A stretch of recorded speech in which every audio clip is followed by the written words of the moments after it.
sure what you mean by that. And they say that is not the most manly outfit I have ever seen. And I said, I'm sorry, I didn't know there was a rule book on how a man should dress.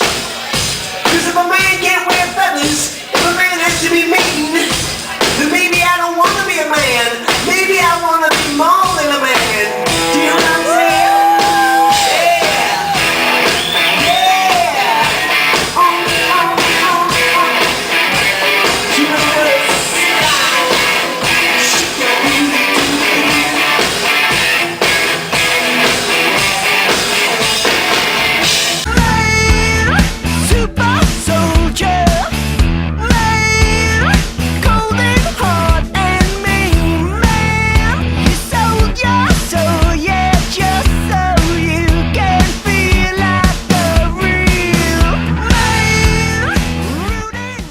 Welcome to week 2 of FTMTelevision. Sorry my video is late. This past week has just been ridiculously hectic. But I'm here now. The title of this week's topic is More Than a Man. It's a creative title for a topic that I had a really hard time coming up with a name for. What does it mean to be a man is misleading and almost suggests what privileges or responsibilities you might have as a man, or what being a man entails. What is a man, or who is a man, just don't sound right. Neither does define man, or what makes the man. So I consulted my boyfriend about it and asked him what I should name it, and he suggested the name of my favorite Scatterheart song, More Than a Man. It's perfect, so we went with that. As you can see, I'm wearing my fabulous homemade More Than a Man muscle shirt today.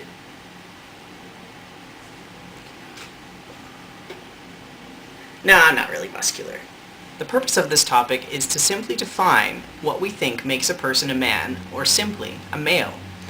Man was just a word I chose to go with on this topic, but basically what we're doing here is defining what makes a person who identifies as male, a man, a boy, a guy, etc. So I'm not trying to leave anyone out here. Man is just the word I'll be using, but I'll be using the term loosely. So for the purpose of this video, it could be man can mean boy, guy, etc. Alrighty? I also want to note that in this topic, I won't be talking about gender roles or labels. So, everyone's got a different idea of what a man is. The government defines male solely based on the genitals, and in most departments of science, male is defined by the chromosomes as well as genitals and other physical characteristics. Society in general teaches us right from the time that we're born that a boy or a man is simply someone who has a penis.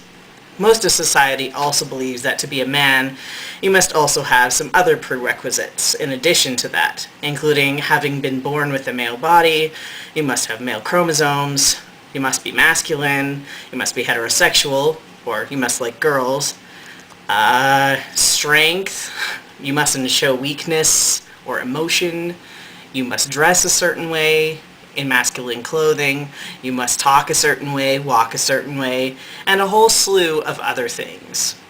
And in many cases, if you don't have all of these things down, if you don't exhibit all of these characteristics, or, you know, at least one or two of them or whatever, your manliness is questioned.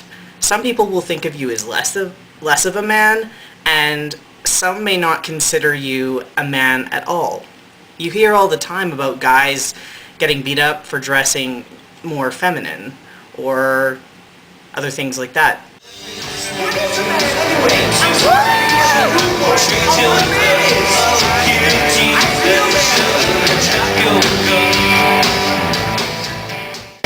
And then, religious people.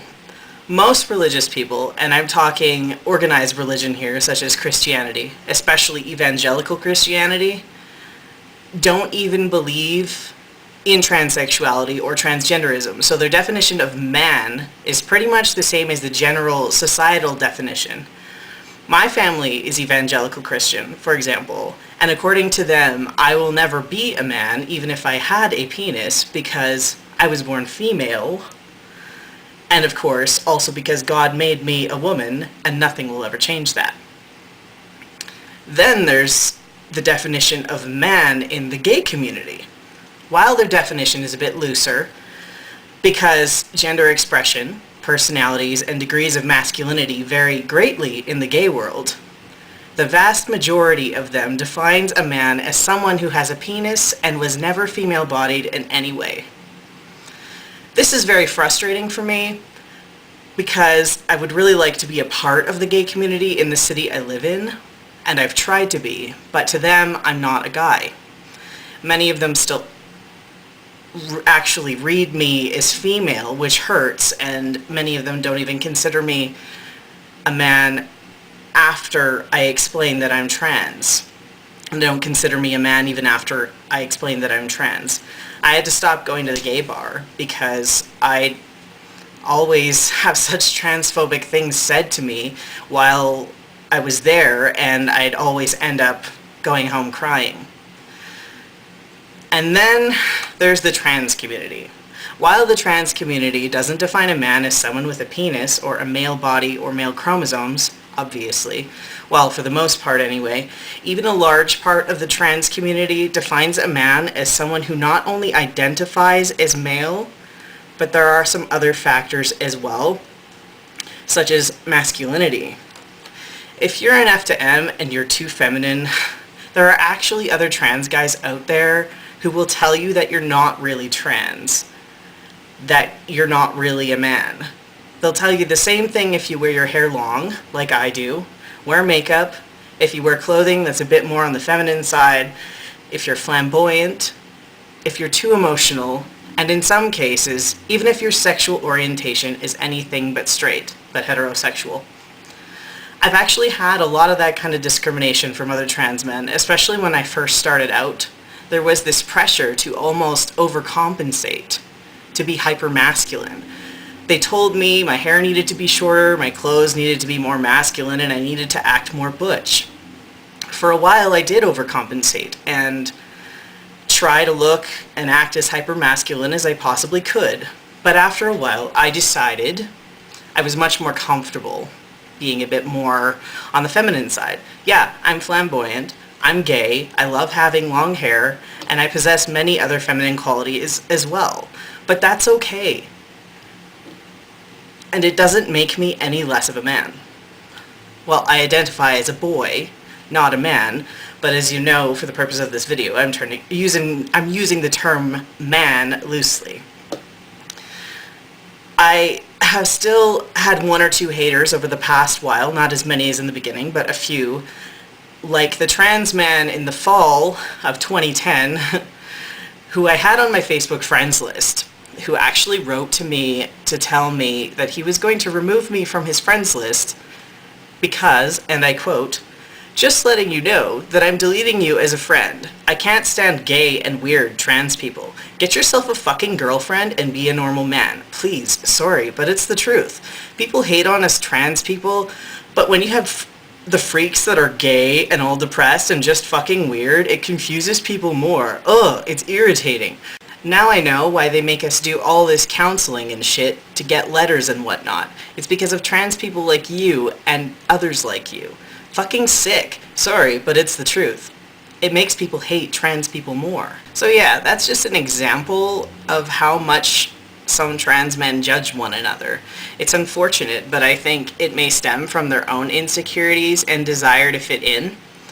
They project those insecurities onto others like them, holding them to the same standards as they hold themselves to. This trans guy was hyper masculine and heterosexual, so I guess he expected the same from me.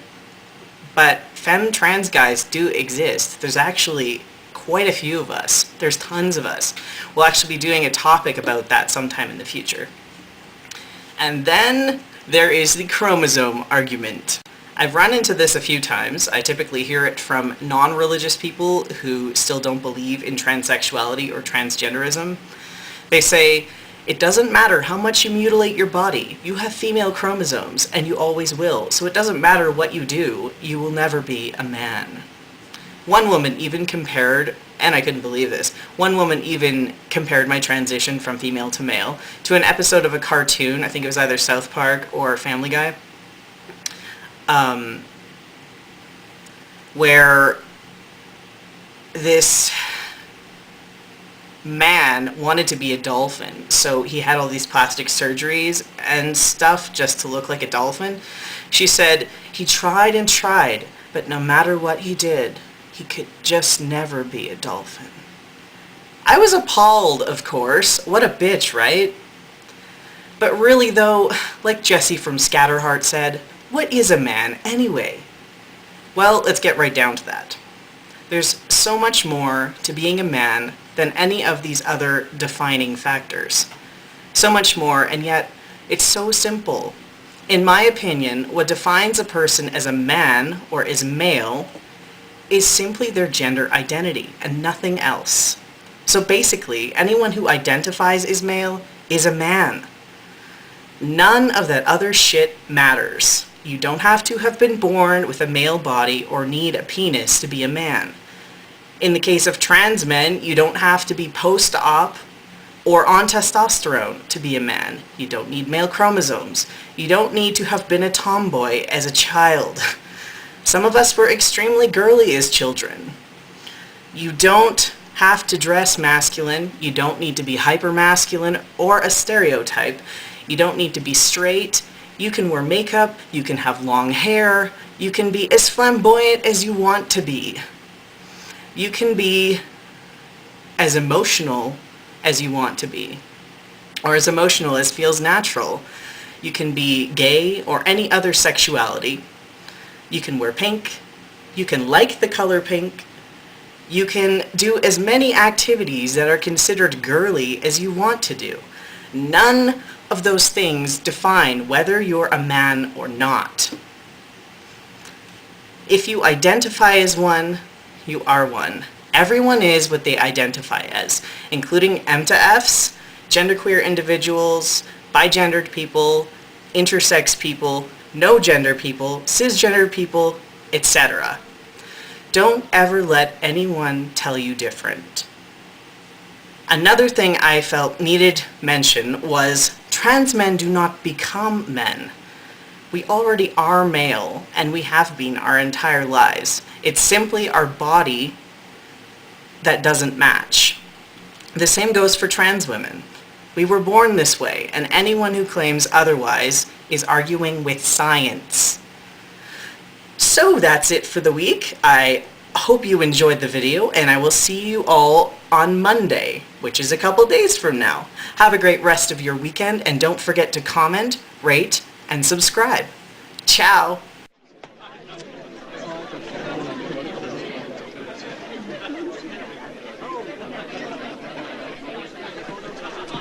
You were saying, Mr. Marchand.